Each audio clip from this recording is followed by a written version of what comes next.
With the exception of the rich, most investors didn't pay much attention to hedge funds until recently. While most funds are very different from the super leveraged LTCM, they were all tarred with that particular brush.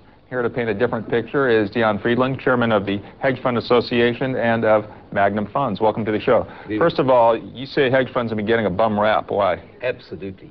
There's an enormous variety of styles and asset classes in the hedge fund industry.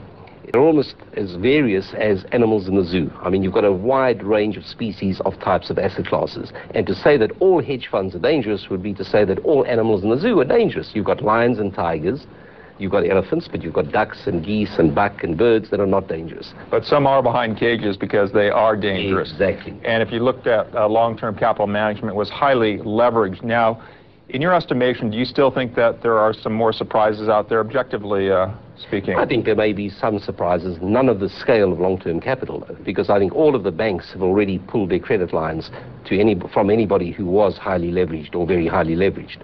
So we've seen some of those funds losing some money because they've had to liquidate portfolios. Now, I know you don't think hedge funds should be regulated. I mean, Alan Greenspan says they shouldn't be regulated, and some other officials. But do you think there should be closer supervision of the banks in terms of what they lend to hedge funds, or they should know their activity better? Well, I think the banks are already very highly regulated.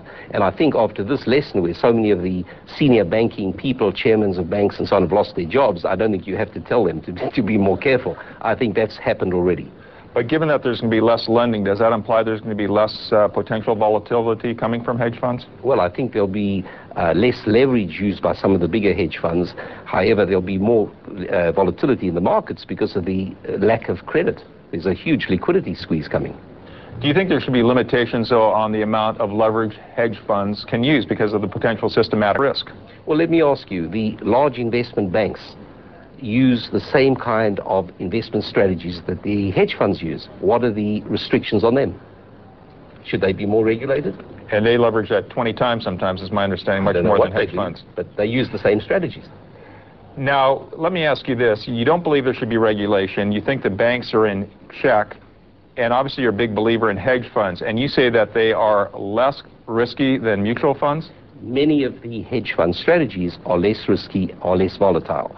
Some of the hedge fund strategies are more risky and more volatile. And it's really a question of understanding the particular style, investment style of that manager and what asset class they're investing in. Good advice, Dion. Thanks so much for being here. Thank you. Once again, Dion Friedland, chairman of the Hedge Fund Association. Well, ABB, Asaya, Brown, Boveri expects higher profits this year. 9-month net profit rose nearly